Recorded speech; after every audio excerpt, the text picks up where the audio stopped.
বিসমিল্লাহির রহমানির রহিম। আসসালামু আলাইকুম রহমতুল্লাহি ওয়া বারাকাতুহু। আমার ছোট্ট ইউটিউব আইডিতে আপনাদের সবাইকে সুস্বাগতম।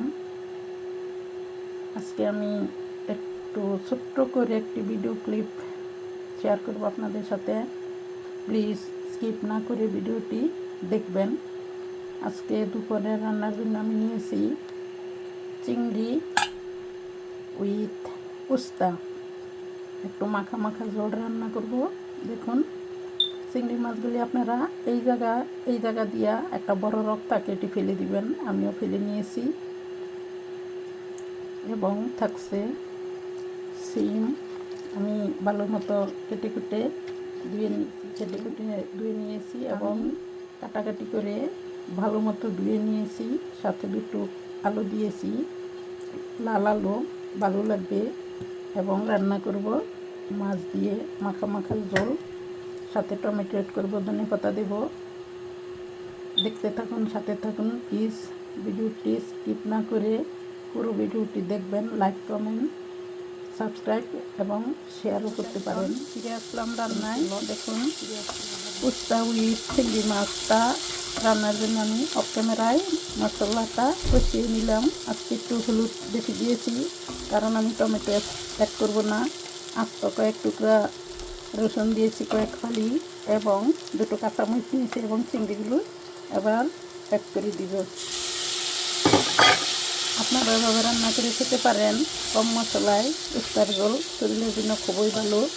পিঠা কৃমির উপকার হতে পারে, ডায়াবেটিস, প্রেসার, কোলেস্টেরল এবং থাইরয়েড রোগের উপকার হতে পারে। দেখুন, আমি ভালো মতো চিংড়িটা কষিয়ে নেওয়ার পরে গরম পানি অ্যাড করে দিব। দেখতে থাকুন। দেখুন, ফিরে আসছি আবার রান্নাটায়। কিছুক্ষণ কষিয়ে নিলাম চিংড়ি উইথ মশলাগুলি। এবার আমি অ্যাড করে দেব গরম পানি। দেখুন, গরম পানি দিলে তরকারি মজা হয়, স্বাদ হয়। দেখুন, আমি পরিমাণ মতো পানি অ্যাড করে দিয়েছি, আপনারা আপনাদের মতো দিবেন।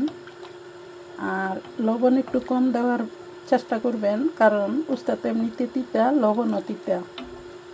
আর বেশি লবণ দিলে উস্তার তরকারি, উস্তা করলা একটু বেশি তিতা হয়ে যায়, খাইতে মন চায় না। বাট আমি যেভাবে বসিয়েছি এভাবে দেখবেন, তিতা অথবা করলা কোনো কিছুই তিতার টের পাওয়া যায় না, খাইতেও খুব ভালো লাগে। দেখুন, এবারে আমি ঝোলগুলো আবার অনেকক্ষণ কষিয়ে নেব। কিছুক্ষণ কষানোর পর আমি আবার অ্যাড করে দেব কেটে রাখা উস্তার টুকরোগুলি। আপনারা যার যার পছন্দ মতো কেটে নিতে পারেন। আমি এভাবে পছন্দ করি তাই নিলাম। এবার আমি বেশি নাড়াচাড়া করব না, একদম জালে হওয়ার আগ পর্যন্ত হালকা পাতলা একটু উল্টা পাল্টা করে দিব। সাথে থাকুন, দেখতে থাকুন। এভাবে রান্না করলে কখনো উস্তা তিতা হয় না, মুখরোচক হয় এবং উস্তা শরীরের জন্য খুবই উপকারী। আমার ফেভারিট। আমি যখনই সামনে পাই একটু দাম বেশি হলেও খাই, কারণ এটা একটা মেডিসিন। তাই আমি কি খুব বেশি পছন্দ করি। এবং সাথে তো অল্প একটু ভাত থাকবেই। মাঝখান দিয়ে কিছুক্ষণ জাল দেওয়ার পর একবার দেখে নিই কী অবস্থা উস্তাটার। দেখুন, আমি এতক্ষণ আর নড়াচড়া করি নেই। এবার দিয়ে দিলাম অল্প একটু নাড়া, আস্তে আস্তে, যতক্ষণ না উস্তা সিদ্ধ হয় এবং পানিগুলো আরও শুকিয়ে যাবে ততক্ষণ পর্যন্ত দেখতে থাকুন, সাথে থাকুন। ফিরে আসছি আবার ইনশাল্লাহ। দেখুন, ফিরে আসছি আবার উস্তা রান্নাটার লাস্ট টাইমে। আমার উস্তা রান্নাটা হয়ে গেছে। দেখুন, দেখুন কত সফট হয়েছে। আর জল কমাবো না, একটু মাখা মাখা জল থাকার দরকার আছে উস্তায়। আপনারা আপনাদের মতো রান্না করে খাবেন।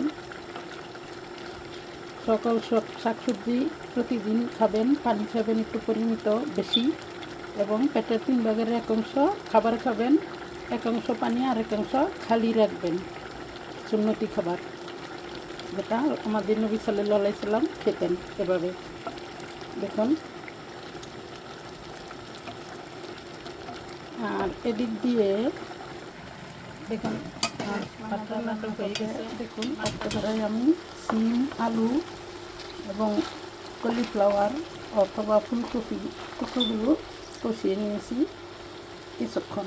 এবার আমি অ্যাড করে দেব গরম পানি।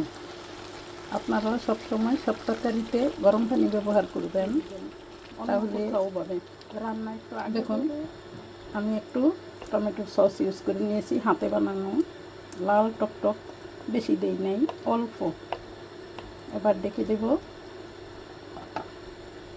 আর আপনারা মানুষের কথা পারেন, কাজে আর্থিক অবস্থায় মানুষের উপকার করতে পারেন, কিন্তু তা হয়ে যাবে সাদাকায় জারিয়া।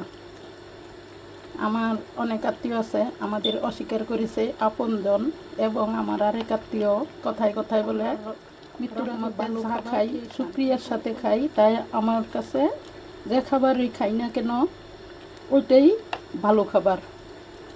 আল্লাহ ওই ব্যক্তিকে হেদায়েতের পথ দেখান, অহংকার মুক্ত করুন, মানুষকে ঘৃণা করা থেকে তোমাদের সবাইকে হেফাজতে রাখুন। আপুরা ভাইয়ারা আন্টিরা দেখুন হয়ে গেল চিংড়ি উইথ উস্তা এবং পটাটো উইথ কলিফ্লাওয়ার উইথ কারি। এবং আল্লাহর কাছে আমি দোয়া করি আপনারা দোয়া করবেন পৃথিবীর সকল মানুষকে আল্লাহ ভালো রাখুন, সুস্থ রাখুন। Thanks a lot watching for this video again. আসসালামু আলাইকুম রহমতুল্লাহি ওয়া বারাকাতুহু। আল্লাহ হাফেজ।